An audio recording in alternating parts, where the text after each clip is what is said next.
بسم اللہ الرحمن الرحیم اعوذ باللہ من الشیطان الرجیم بسم اللہ الرحمن الرحیم سورۃ التکویر اور آیت نمبر 13 اور 14 وَإِذَا الْجَنَّاتُ أُزْلِفَتْ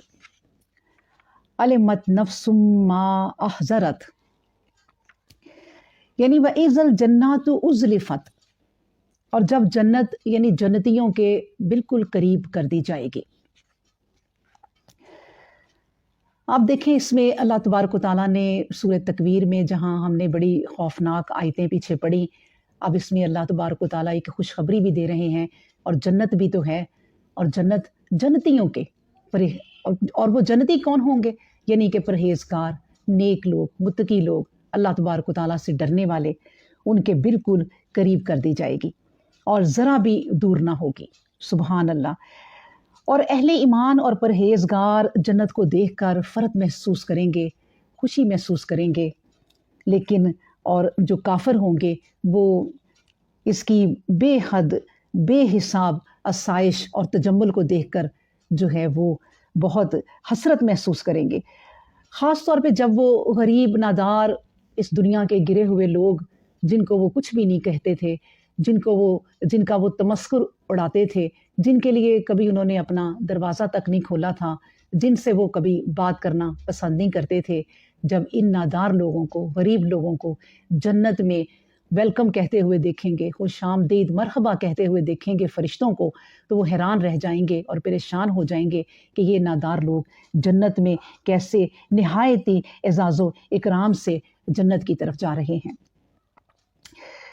اللہ اکبر۔ کیونکہ جنت کیا ہے؟ آپ کو ایک حدیث ہے صحیح مسلم میں، حدیث نمبر 7130، یعنی حضرت انس بن مالک رضی اللہ عنہ سے روایت ہے، وہ فرماتے ہیں کہ رسول اللہ صلی اللہ علیہ وآلہ وسلم نے فرمایا کہ جنت جو ہے وہ تکلیفوں میں گھری ہوئی ہے، اور جو جہنم ہے وہ آسائشوں میں اور نفسانی خواہشات میں گھری ہوئی ہے۔ دیکھیں، جنت ایک مکان ہے کہ اللہ تعالیٰ نے ایمان والوں کے لیے یہ بنایا ہے۔ اس میں وہ نعمتیں مہیا کی ہیں جن کو نہ کسی آنکھ نے دیکھا، نہ کسی کان نے سنا، نہ کسی دل نے محسوس کیا۔ اس کو سمجھانے کے لیے قرآن میں اور احادیث میں جتنی بھی مثالیں بیان کی جاتی ہیں وہ صرف اور صرف سمجھانے کے لیے کی جاتی ہیں۔ ان کی جو اصل ہے وہ اصل جنت سے بالکل بھی نہیں ملتی اور ان کے قریب بھی نہیں ہے۔ کچھ اس سمجھانے میں یا جو ہم سمجھتے ہیں جنت کی مثالیں، ان میں اور اصل جنت میں کسی قسم کا جو ہے وہ تناسب نہیں ہے۔ دیکھیں، کہا جاتا ہے اور حدیث بھی ہے کہ وہاں کی کوئی عورت زمین کی طرف اگر جھانکے تو زمین سے آسمان تک روشنی پھیل جائے اور خوشبو سے بھر جائے، اور چاند اور سورج کی روشنی جو ہے وہ مدھم پڑ جائے۔ اور یہ بھی بتایا گیا ہے کہ اس کا دوپٹہ دنیا و مافیہ سے بہتر ہے۔ اور ایک روایت یوں بھی ہے کہ اگر حور اپنی ہتھیلی زمین و آسمان کے درمیان نکالے تو اس کے حسن کی وجہ سے خلائق فتنہ میں پڑ سکتی ہے۔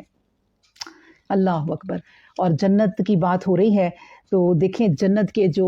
محل ہیں، اللہ تبارک و تعالیٰ نے جو بڑے بڑے محل تیار کر رکھے ہیں وہ ہیرے موتیوں سے اور بڑے قیمتی موتیوں کے ساتھ وہ تیار کیے گئے ہیں، اور ان کی جو بنائی ہے یعنی جو تعمیر کی گئی ہے وہ ایک اینٹ سونے کی اور ایک اینٹ چاندی کی، اور مشک جو ہے وہ ان اینٹوں کو جوڑنے کے لیے ان اینٹوں کو مشک کا گارا بنایا گیا ہے۔ اللہ اکبر۔ تو جنت کی بہت زیادہ خوبیاں ہیں جو بیان کرنے بیٹھیں اور جنت پر احادیث بیان کرنے بیٹھیں تو ختم نہیں ہوتی، لیکن ایک میں اور بھی آپ کو بات ضرور سناؤں کہ نبی پاک صلی اللہ علیہ وآلہ وسلم ایک دفعہ نماز پڑھا رہے تھے تو ایک آدھا قدم وہ آگے کو بڑھے اور ہاتھ بھی بڑھایا، تو یہی حرکت پھر صحابہ کرام نے بھی کی، کیونکہ وہ تو نبی کریم صلی اللہ علیہ وآلہ وسلم کو فالو کرتے تھے، ہماری طرح نہیں کہ اپنی مرضی کے کاموں میں تو فالو کر لیا، لیکن جو اپنی مرضی کے کام نہیں ہیں وہاں دین اسلام کو نہ دیکھا۔ بہرحال پھر نبی کریم صلی اللہ علیہ وسلم نے جب نماز پڑھا لی تو صحابہ اکرام رضی اللہ تعالیٰ عنہم نے نبی پاک صلی اللہ علیہ وآلہ وسلم سے پوچھا کہ نبی پاک صلی اللہ علیہ وسلم کیا ہوا تھا آج کی نماز میں؟ ایک انوکھا ہی کام ہوا کہ آپ نماز پڑھتے پڑھتے تھوڑا آگے بڑھ گئے۔ تو نبی پاک صلی اللہ علیہ وآلہ وسلم نے فرمایا کہ مجھے جنت دکھائی گئی اور اس کا ایک انگوروں کا خوشہ میرے سامنے کیا گیا، تو میں اس کو پکڑنے لگا تھا لیکن وہ پیچھے کر دیا گیا۔ اور پھر فرمایا کہ اگر میں پکڑ لیتا تو ساری زندگی یعنی قیامت تک لوگ اس سے کھاتے اور یہ ختم نہ ہوتا۔ سبحان اللہ۔ تو جنت پر بات ہو رہی ہے کہ جنت جو ہے وہ وَإِذَا الْجَنَّةُ أُزْلِفَتْ، اور جنت جنتیوں کے قریب کر دی جائے گی۔ میں یہ بھی آپ کو بتا دوں کہ جنت قریب کر دی جائے گی مطلب یہ ہے کہ جب انسان کو اس کی موت آ جائے گی اور وہ اس دنیا سے رخصت ہو جائے گا، اور جب وہ قبر میں اتارا جائے گا تو قیامت تک جب وہ اٹھائے نہیں جاتے تب بھی جنت اس کے قریب کر دی جائے گی۔ جنت کی ایک کھڑکی، جنت کا ایک دروازہ، جنت کا باغ اس کے قریب کر دیا جائے گا تاکہ وہ قبر میں سکون و اطمینان سے وہ وقت گزارے کہ جب مردوں کو اٹھایا جائے گا۔ اس کے بعد دیکھیں ہم اگلی آیت پڑھتے ہیں کہ سورہ تکویر کی آیت نمبر 14 کہ علمت نفس ما احضرت، اس وقت ہر جان لے گی کہ وہ کیا لے کر آئی، ہر نفس جان لے گا کہ وہ کیا لے کر آیا۔ مطلب یہ ہے کہ اس وقت غفلت کے سارے جو پردے ہیں وہ اٹھ جائیں گے، ہر قسم کا خمار اتر جائے گا اور اچھی طرح معلوم ہو جائے گا کہ اس نے یعنی اس شخص نے جو آیا ہے اس نے اپنی زندگی میں کیا کھویا اور کیا پایا، اور اس کے سارے اعمال اچھے ہوں یا برے سب اس کے سامنے رکھ دیے جائیں گے، تھوڑے ہوں یا زیادہ ہوں سب اس کے سامنے ہوں گے، اور اس کے نتائج جو ہیں ان اعمال کے نتائج بھی اس کے سامنے رکھ دیے جائیں گے، اور ذرا بھی ان میں کمی بیشی نہیں کی جائے گی۔ تو قرآن پاک میں اس کے بارے میں یہ بھی فرمایا گیا ہے کہ دائیں ہاتھ والے اور بائیں ہاتھ والے، مطلب یہ کہ جن کے ہاتھوں میں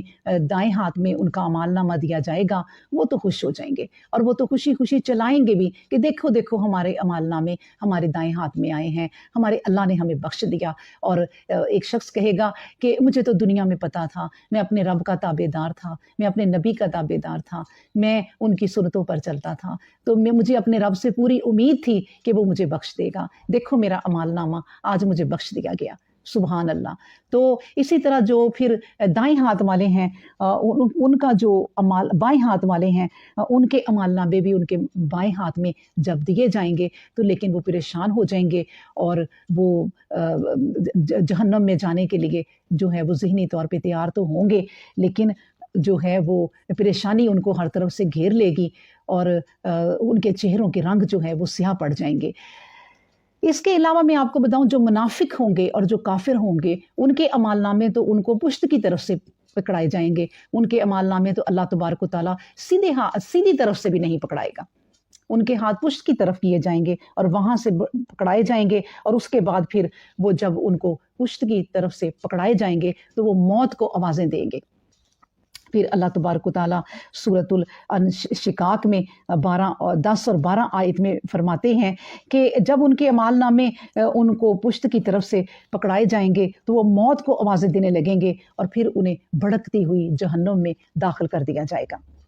اللہ اکبر۔ اور ایک جگہ فرمان الہی ہے سورۃ الاسراء میں آیت نمبر 14 کا ترجمہ کہ اللہ تبارک و تعالیٰ فرمائیں گے لو خود ہی اپنی کتاب پڑھ لو، آج تو تم اپنا حساب لینے کے لیے خود ہی کافی ہو۔ اللہ اکبر۔ تو بس پھر میزان اور ترازو بندوں کے اعمال کو تولنے کے لیے درمیان میں رکھ دیا جائے گا۔ دیکھیں مطلب یہ ہے کہ جب حساب کتاب ختم ہو جائے گا تو اس کے بعد اعمال کا وزن بھی کیا جائے گا، کیونکہ وزن بدلہ اور سزا کے لیے ہوگا۔ تو یہ ضروری ہے کہ وہ حساب کتاب کے بعد ہو، کیونکہ حساب کتاب تو اعمال کی مقدار اور اندازہ کرنے کے لیے ہوگا، اور وزن اس اندازے اور مقدار کا ظہور ہوگا۔ فرمان باری تعالیٰ ہے کہ سورۃ الانبیاء میں آیت نمبر 47 میں کہ اور قیامت کے دن ہم انصاف والے ترازو کو درمیان میں لا کر رکھیں گے تو پھر کسی پر کوئی ظلم نہیں کیا جائے گا، اور اگر ایک دانے کے برابر بھی عمل ہوگا ہم اسے ضرور لا حاضر کریں گے،